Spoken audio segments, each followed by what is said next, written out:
No, no, no. It's okay. It's okay. Oh, here we go. Ready? Here we go. So I thought it was just a vacuum. It actually has these clippers. Look at this. Where you can trim your dog's hair. Look at that. Cord wraps around the bottom of it. Look how long the hose is. It comes with this flat board so you can put all the attachments in it. Very nice. And this one is for the cord, to store the cord right there. You can see it will fit right there. Turn on the vacuum. This is what you do. You push the button and it slides all the hair out. It's on max suction. That's a pretty good suction. That's all of her hair right there, using it for 1 minute. Come here. Come here. Sit. Sit. Hey. It's not going to do anything to you. Hold on. Let me grab her. There.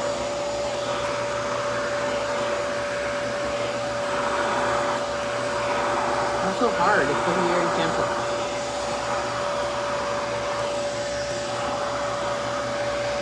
There you go. Good girl. You're such a good girl.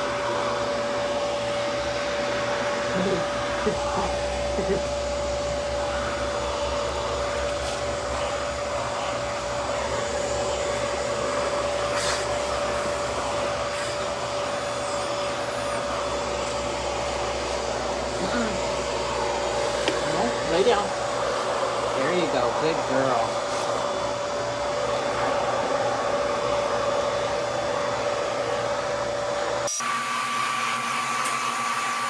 So I think because she's short-haired and her hair is very silky, that it didn't get in the bristles as much, right? But by combing her, I noticed all this little white dander. So I'm going to use the other attachment and see if that's better. Because I think, like, for her, it's better just to kind of suck it up. Because I noticed it going more in the vacuum than on the bristles. For my other dog that you saw, she's more coarse hair. It grabbed the hair better in the brush. Don't move. Let me grab that. Oh, I knew you were going to trip. Go. Obviously, they have to get used to the noise. But you can see all the little dander on her.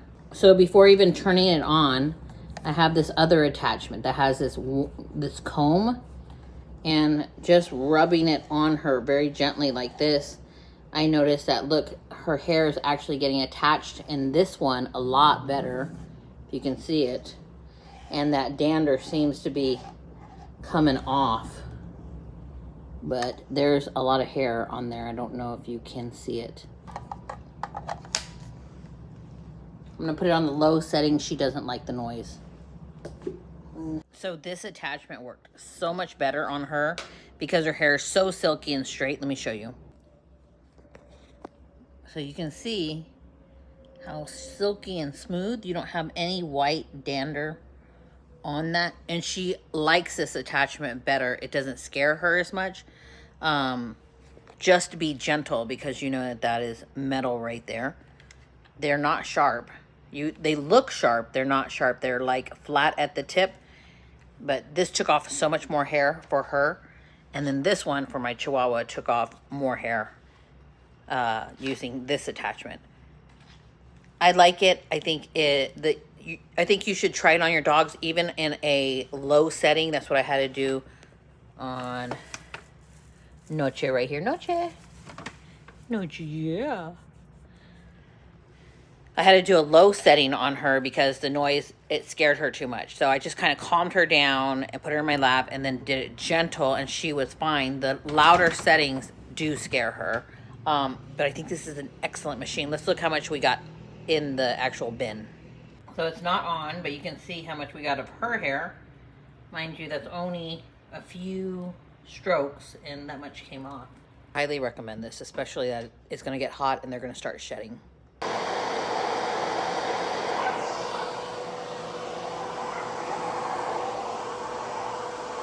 A little tip. This is just a little tip because it's working on him.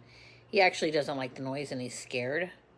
If you kind of like put their face under your arm like that, you see how I have his face under my arm?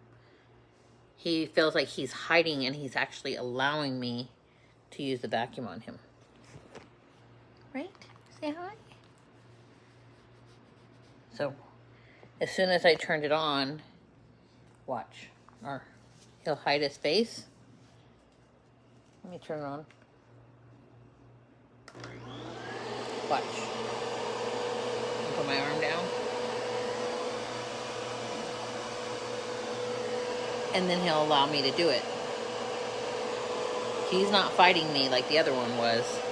And he's typically the one that fights me the most. So as long as they can kind of hide their face, they're fine. But overall, they'll get used to it and stop being scared of it.